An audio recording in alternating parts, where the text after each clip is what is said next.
திரையுலகின் தாரக மந்திரம், என்றைக்கும் அழிக்க முடியாத நிரந்தரமான பெயர் நாகேஷ். அவர் இல்லைன்னா ஆனந்த் பாபு என்னை கூப்பிட்டார். அவரே எனக்கு நெருங்கின பழக்கம்தான். நம்ம டிஃபென்ஸ் காலனியில் இருக்கும்போது அடிக்கடி சந்திச்சிருவோம். அவங்க வீட்டுக்கு வந்திருக்காங்க, நாங்கள் அவங்க வீட்டுக்கு போயிருக்கோம். நாகேஷ் சார் என்னுடைய படத்தில் நடிச்சிருக்கார். என்னுடைய படத்தில்னா நான் டைரக்ட் பண்ணல, செல்வராகவன் பண்ண காதல் கொண்டேன் அதில் நடிச்சிருக்காரு. நாகேஷ் சாரை பற்றி பேசாமல் எந்த ஒரு சினிமா மீடியாவும் தப்பிக்க முடியாது. அவ்வளவு நிரந்தரமான அவரை பற்றி சொல்லணுன்னா பாலச்சந்தர்லேருந்து ஆரம்பிக்கணும். பாலச்சந்தருடைய நாடக வாழ்க்கை அவருடைய சின்ன வயசுலேருந்து 7-8 வயசு 10 வயசு 12 வயசுலேருந்தே கிராமத்தில் ஆரம்பிச்சிருச்சு. அவர் சென்னைக்கு வந்து ஏஜிஎஸ் அலுவலகத்தில் வேலை பார்க்குறாரு. அப்பவும் நாடகம் தான். அவருக்கு எதுக்கு நாடகம் பண்ணுறாரு அப்படின்னா, நான் ஒரு நூலில் படித்தேன். அதை இப்போ எல்லா சினிமாக்காரங்களுக்கும் இருக்கிற ஆசை தான். சினிமா கலைஞர்களுக்கு பணம் மட்டுமே நோக்கம் அல்ல, பணம் வேணும். பட் ஏதோ ஒரு மாயை நமக்குள்ளே புகுந்து, நம்ம எல்லாருக்குள்ளேயும் தான் சொல்கிறேன், பைத்தியம் பிடிச்சி ஆட வைக்கும். அந்த மாதிரி பாலச்சந்தருக்கு நம்ம தெருவில் போனால், நம்ம ஸ்கூலுக்குள்ளே போனால், காலேஜுக்குள்ளே போனால் எல்லோரும் நம்மளை பார்க்கணும். அவன் போகிறான்டா பாலு போகிறான்டான்னு சொல்லணும். இப்படிங்கிற ஒரு மாயைக்காக அவர் நாடகம் போட்டிருக்கார். இப்போ ஏஜிஎஸ் ஆஃபீஸில் போடும்போது இவர் ரொம்ப பிரபலமாயிட்டார். இப்போ நாகேஷுக்கு பாலச்சந்தருடைய நாடகத்தில் நடிக்கணும். அவ்வளோ பெரிய ஆக்டர் பாலச்சந்தரை தேடி அங்கே வர்றார். ஒரு நாள் இல்லை, டெய்லி 10 மணிக்கு வந்துடுறது. இதனால் பாலச்சந்தருக்கு புகழ் ஏறுது. ஆஃபீஸில் யாரும் ஒர்க் பண்ண முடிகிறது இல்லை. இப்படி இருந்து நாகேஷுக்காக ஒரு நாடகம் எழுதி, அது என்ன நாடகம், அது நேர்குமிழி இல்லை, சர்வர் சுந்தரம் எழுதி சொல்லிட்டாரு, எழுதிட்டேன்டா வான்னு சொல்லி அவங்க 2 பேரும் வேடா போடன்னு பேசிக்குவாங்க போல இருக்கு. எழுதி ட்ராமா கொடுத்து படிச்சுட்டாரு. இவர் பாலச்சந்தர் ஸ்டேஜுக்கு வந்துட்டார். நாகேஷ் வரலை. இவருக்கு பயம். என்ன சினிமான்னு பரவாயில்ல, கொஞ்ச நேரம் பொறுத்து ஆரம்பிக்கலாம். இப்போ நம்ம ஆரம்பித்த மாதிரி 7 மணிக்குன்னு சொல்லிட்டு 7:45 கூட நம்ம ஆரம்பிச்சுக்கலாம். நாடகத்தை அப்படி ஆரம்பிக்க முடியாது. தயவு செஞ்சு அதை மாற்றுங்க கொஞ்சம்.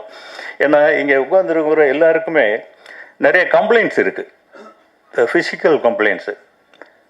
அதுக்கு தகுந்த மாதிரி நீங்கள் 7 மணின்னா 7 மணிக்கு ஆரம்பித்து 8:30 9 விட்டுட்டிங்கனாக்கா நாங்கள் மெடிசன்ஸ் எடுத்துக்கணும், போகணும். இதெல்லாம் கொஞ்சம் எல்லாருமே மைண்டில் வச்சுக்கணும். இப்போ வந்து பாலச்சந்தருக்கு வேர்த்து கொட்டுது, மணி அடிக்கிறது அவர் தான் அடிக்கணும். இப்போ நாகேஷ் இன்னும் வரல. எப்படி மணி அடிக்கிறது? ஆடியன்ஸ் எல்லாம் எதிர்பார்த்துட்டு இருக்காங்க. எப்போவுமே பாலச்சந்தருடைய ட்ராமா, எல்லா ட்ராமாவுமே ஹவுஸ்ஃபுல் தான், எல்லாமே பாப்புலர் தான். இப்போ நாகேஷ் வரலன்னா வேறு வழி இல்லாமல் 1 மணி அடிக்கிறார். அடிச்சோன்னா ஒரு பறக்க ஓடி வந்து கட்டி பிடிச்சிக்கிறார். பாலு போச்சுடா. என்னடா போச்சுடா? நீ ஃபுல் ஸ்கிரிப்ட் கொடுத்தியா? அதில் முதல் வார்த்தை தாண்டா ஞாபகம் இருக்குது, வேறு எதுவுமே ஞாபகம் இல்லைங்கிறார். இது என்னடா இது? இவருக்கு இப்போ 2வது மணி 3வது மணி அடித்தாச்சு. இவர் உடனே பிடிச்சி ஸ்டேஜில் தள்ளி விட்டார், போய் அந்த ஒரு வார்த்தையை சொல்லிட்டு வா அப்படின்ட்டு. இங்கே நெஞ்சை பிடிச்சி நிற்கிறாரு. பார்த்தாக்க முழு ஸ்கிரிப்டையும் ஒரு வார்த்தை கூட பிசகாமல் அப்படியே பேசி நடித்து அப்ளாஸ் வாங்கிட்டு போயிட்டார் நாகேஷ். அவர் தான் நாகேஷ்.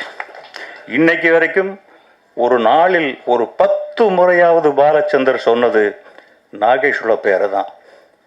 கமல்ஹாசனோடு அதிகமாக ஒப்பிட்டு பேசுவார். அதை நான் பல இடங்களில் பார்த்துருக்கேன். ஒன்றை மாதிரி இவர் மாதிரி நாள் நடிக்க முடியுமாடா இப்படின்னு கமல்கிட்ட கேட்பார். அவர் அவ்வளவு பெரிய ஜீனியஸ்.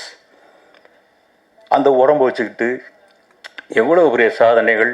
எடுத்த படங்கள் பாருங்கள். நேர்குமிழி முதல் படம் யாராவது எடுப்பானா?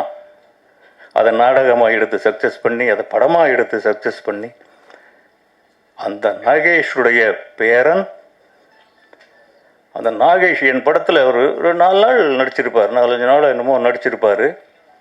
அந்த நன்றியை தீர்க்கிறதுக்கு ஒரு இடம் கிடைச்சது. இது அதுக்கு தான் இந்த இடத்துக்கு வந்தேன் நான். அவர் பேரனை நம்ம ஆசீர்வதிக்கணும். தம்பி, நீங்கள் எல்லா நடிகர்களும் எஸ்கேப் ஆகிற மாதிரி நீங்கள் ஆக முடியாது. வாட்ச் பண்ணுவாங்க அவங்கள. இப்போது தனுஷ்க்கு அந்த எக்ஸ்பெக்டேஷன் இருந்ததில்லை. நான் டைரக்டர் தான், ஒருத்தன் புதுசாக வரான். பட் உங்களுக்கு அப்படி இல்லை. கம்பேர் பண்ணுவாங்க. ஆனந்த் பாபு அவருடைய பையன், அதை நீங்கள் ப்ராக்டிஸ் பண்ணி நீங்கள் வரணுங்கிறது என்னுடைய சின்ன சஜஷன், நாட் அட்வைஸ். அது ரெண்டாவது ஆனந்த் பாபுவோடைய விடாமுயற்சி. நான் கொஞ்சம் அதிக நேரம் எடுத்துக்கிறேன்னு நினைக்கிறேன். எல்லோரும் சீக்கிரம் போஸ்கன்னு சொன்னாங்க. ஆனந்த் பாபுடைய சுச்சுவேஷனை நான் கண் முன்னாடி பார்த்துருக்குறேன்.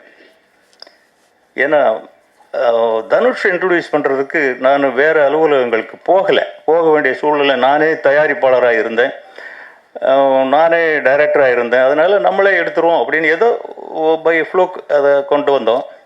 ஆனால் அவர் அந்த பையனை கூட்டிக்கிட்டு கடத்தெருவில் மிட்டாய் வாங்கலைஞ்ச மாதிரி கூட்டி ஒவ்வொரு அலுவலகத்துக்கும் போனார். என்னுடைய அலுவலகத்துக்கும் வந்திருக்கார், என் பையன்களுடைய அலுவலகத்துக்கும் போயிருக்காரு. இல்லை பாபு, போயிருக்காரு. அந்த தந்தையனுடைய வலிக்கு நீங்கள் தான் நிவாரணம் கொடுக்கணும்.